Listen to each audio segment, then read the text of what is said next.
નમસ્કાર દર્શક મિત્રો, હું છું બાબા સૈયદ વિજાપુરની ખબરમાં આપનું સ્વાગત છે. અમારા અંબાજીના પ્રતિનિધિ ભરતકુમાર લખવારાનો રિપોર્ટ. પવિત્ર યાત્રાધામ અંબાજી મંદિર ખાતે ચરાવેલી સાડીના વિતરણનો સમય બપોરનો કરવામાં આવતા વિવાદ. સમાચાર વિગતવાર જાણીએ તો અંબાજી માતાના મંદિર ખાતે માતાને ચરાવવામાં આવતી સાડીઓનું વિતરણનો જે સમય હતો તેને બદલીને બપોરનો કરવામાં આવતા વિવાદ સર્જાયો છે, જેથી કરીને અંબાજી શહેર ભારતીય જનતા પાર્ટીના મહિલા મોરચાના પ્રમુખ કલ્પનાબેન પટેલની આગેવાની હેઠળ મોટી સંખ્યામાં મહિલાઓ સાથે અંબાજી મંદિર પહોંચી હતી, જ્યાં મંદિર ટ્રસ્ટ સત્તાવાળાને આ નિર્ણય બદલવા માટે ઉગ્ર દેખાવ કરવામાં આવ્યા હતા અને વિરોધ પણ નોંધાવવામાં આવ્યો હતો, જેમાં મંદિરના વહીવટદારને આવા નિર્ણય ન કરવા અને આ સમયગાળો રદ કરવા માટે આવેદનપત્ર આપવામાં આવ્યું હતું. એ પ્રસાદી અહીંયા સાડી કેન્દ્રમાં વેચાણ થાય છે. તો આજ સુધી જ્યાં સુધી આ નિર્ણય નહોતો લેવાયો ત્યાં સુધી ગામવાળા કે યાત્રાળુ ગમે ત્યારે આવીને જ્યારે મંદિર ખુલ્લું હોય ત્યારે સાડીઓ લઈ શકતા હતા.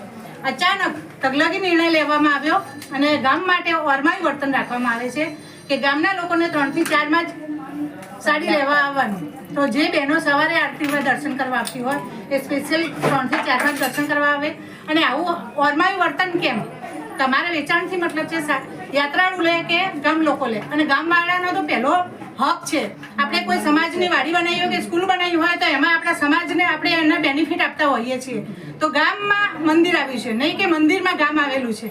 અને અમે જ્યારે વહીવટદાર એસ્ટેટ ઓફિસર બેન છે મેડમ, એમને અમે રજૂઆત કરવા ગયા તો ચાલુ ફરજે, ફરી કહું છું ચાલુ ફરજે બેન ઊંઘતા હતા. અમે એમને ઉઠાડ્યા અને રજૂઆત કરી તો બેને અમને સંતોષકારક જવાબ આપ્યો નથી.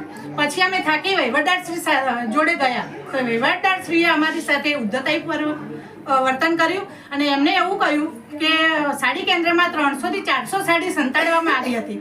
તો 300 થી 400 સાડી સંતાડવામાં આવી હતી તો તમે સ્ટાફ ઉપર એક્શન કેમ ના લીધી? તો શું તમારી અંદર મિલીભગત છે કે તમારે કંઈ બીજું છે અંદર?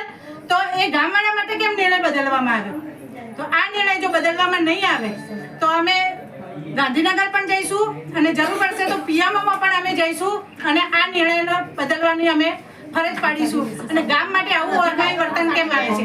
અને સૌથી પહેલી સાડીઓ જ્યારે આવે છે ત્યારે સૌથી પહેલા અધિકારીઓ અંદર બંધ મંદિરમાં અંદર સાડીઓ લે છે, પછી આવે છે મંદિરના સ્ટાફનો વારો, એ લઈ જાય અંદર મંદિરમાંથી સાડીઓ જાય, પછી સાડી કેન્દ્રવાળી બહેનો લઈ જાય છે.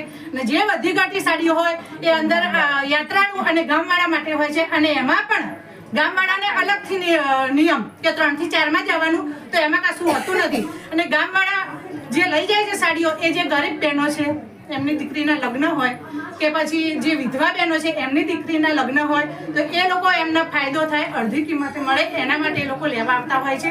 જે પૈસાદાર છે એ તો અમદાવાદમાં શોરૂમમાંથી લાવે છે, બરાબર? તો એક સરકાર છે કે કુંવરબાઈનું મામેરું જેવી યોજના લાવે છે અને એક આ મંદિરનો આવો તગલાગી નિર્ણય કે જે બહેનો પૈસેથી લઈ જાય છે, મફત દાન આપવામાં આવતું નથી તો પણ એમની દીકરીઓને સાડીઓ મળતી નથી, તો આવો નિર્ણય કેમ? ઓકે.